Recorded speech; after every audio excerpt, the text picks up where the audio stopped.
Tom Theo Vladung adalah pemain keturunan Jerman, Indonesia, dan Belanda yang memiliki potensi besar untuk berkontribusi di lini tengah timnas Indonesia. Lahir pada 5 Agustus 2001 di Wiesbaden, Jerman, Tom memiliki tinggi 1,82 meter dengan kaki kanan yang dominan. Ia memulai karir profesionalnya di SGV Freiburg, klub yang berlaga di Regionalliga Südwest, divisi keempat Liga Jerman. Sebelumnya, Tom pernah bermain untuk Berborg, KFC Uerdingen, dan 1 FC Kaiserslautern, memberikan pengalaman bermain yang berharga dari berbagai klub Eropa. Tom memiliki latar belakang unik dengan darah Indonesia dari ibunya yang berasal dari Maluku, tepatnya dari Dobo, Aroe Island. Dengan latar belakang internasional yang kaya, Tom Theo Vladung membawa kombinasi teknik Eropa yang kuat dengan nilai-nilai dan semangat bermain khas Indonesia. Musim ini, debutnya bersama SGV Freiburg menunjukkan potensi besar di posisi gelandang tengah dan gelandang bertahan, di mana ia mengatur permainan dengan presisi dan kecerdasan tinggi. Tak hanya itu, kontribusinya dalam membawa keseimbangan dan kreativitas di lini tengah sangat diharapkan untuk memperkuat timnas Indonesia di masa depan. Elkan Bagot, pemain bertahan berbakat yang kini memperkuat Blackpool FC, semakin dekat dengan peluang untuk kembali memperkuat timnas Indonesia. Hal ini mencuat setelah Erick Thohir, Ketua Umum PSSI, mengisyaratkan bahwa pintu skuad Garuda terbuka lebar bagi pemain berusia 22 tahun tersebut. Dalam pernyataannya di Kompas TV belum lama ini, Erick Thohir menegaskan pentingnya membangun komunikasi dan chemistry dengan pemain. Ia menyebut bahwa pemain seperti Elkan Bagot memiliki peluang besar untuk kembali membela Merah Putih, terutama jika semua pihak berhasil mencapai kesepahaman yang solid. Erick menambahkan bahwa Elkan adalah salah satu pemain potensial yang dapat memberikan kontribusi signifikan bagi timnas Indonesia. Nanti saya yakin beberapa pemain seperti Elkan Bagot akan bergabung dengan timnas Indonesia lagi.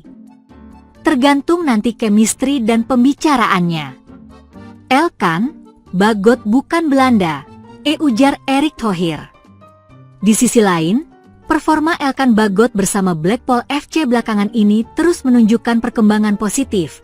Dalam laga teranyar melawan Huddersfield Town di lanjutan Liga Inggris kasta ketiga, Elkan tampil apik meskipun hanya dimainkan sebagai pengganti.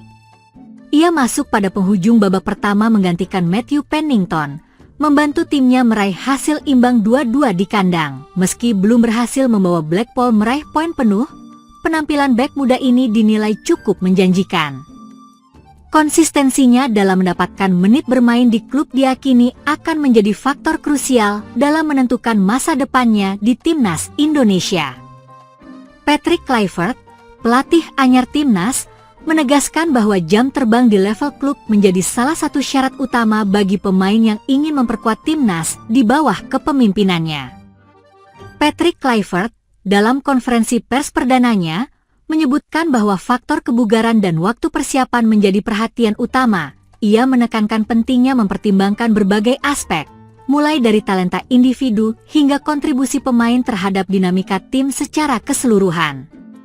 Menurut Kluivert, keputusan untuk memanggil seorang pemain tidak hanya berdasarkan bakat semata, tetapi juga kesiapan fisik dan mental untuk menghadapi tantangan di level internasional. Kehadiran Elkan Bagot di skuad Garuda jelas akan memberikan tambahan kekuatan, terutama menjelang putaran ketiga kualifikasi Piala Dunia 2026 zona Asia. Dalam waktu dekat, timnas Indonesia dijadwalkan bertanding melawan Australia di Sydney Football Stadium pada 20 Maret mendatang. Pertandingan ini menjadi ujian berat sekaligus peluang emas bagi pasukan Patrick Kluivert untuk membuktikan kapasitas mereka di pentas internasional. Dengan kualitas yang dimiliki Elkan Bagot dan potensi pengaruhnya terhadap lini pertahanan, kembalinya dia ke timnas Indonesia diharapkan mampu membawa angin segar bagi perjuangan Garuda ini.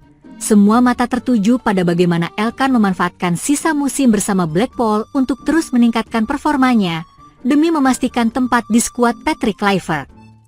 Suasana ruang ganti timnas Indonesia menjadi pemicu di depannya Shin Tae-yong dari kursi pelatih. PSSI menyebut bahwa di ruang ganti komunikasi antara pelatih dengan pemain tidak berjalan lancar. Ini terjadi saat pertandingan Cina melawan Timnas Indonesia pada laga keempat Grup C putaran ketiga kualifikasi Piala Dunia 2026 zona Asia di Stadion Qingdao Youth Football, Qingdao, 15 Oktober 2024. Kala itu, Timnas Indonesia kalah dengan skor 1-2 dari Cina. Sebelum pertandingan berlangsung, ada permasalahan yang terjadi di skuad Timnas Indonesia. Hingga kabar pemberitaan pun bergema dengan menyebutkan Shin Tae-yong lebih memilih Asnawi Mangkualam sebagai kapten ketimbang Jai Itzes. Selain itu, Shin Tae-yong tidak memasukkan Eliano Reijnders ke daftar susunan pemain. Shin Tae-yong juga menarik Mads Hilgers pada awal babak kedua yang dinilai melakukan blunder selama pertandingan. Dugaan-dugaan itu pun dibantah oleh mantan analis Timnas Indonesia, Kim Jong-jing. Kim Jong-jing menilai apa yang disampaikan PSSI itu bohong. Saya melihat dan mendengar pernyataan itu media seperti apa yang mereka, PSSI, katakan di laga Timnas Indonesia versus Cina. Saya bisa bilang itu tidak benar, kata Kim Jong-jing.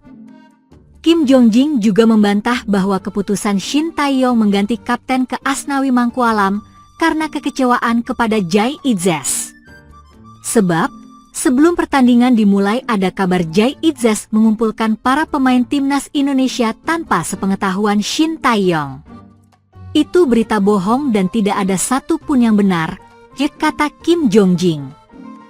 Pria asal Korea Selatan itu mengaku ada di ruang ganti pemain Timnas Indonesia saat melawan Cina. Selain itu, Kim Jong-jing juga sangat dekat dengan Shin Tae-yong.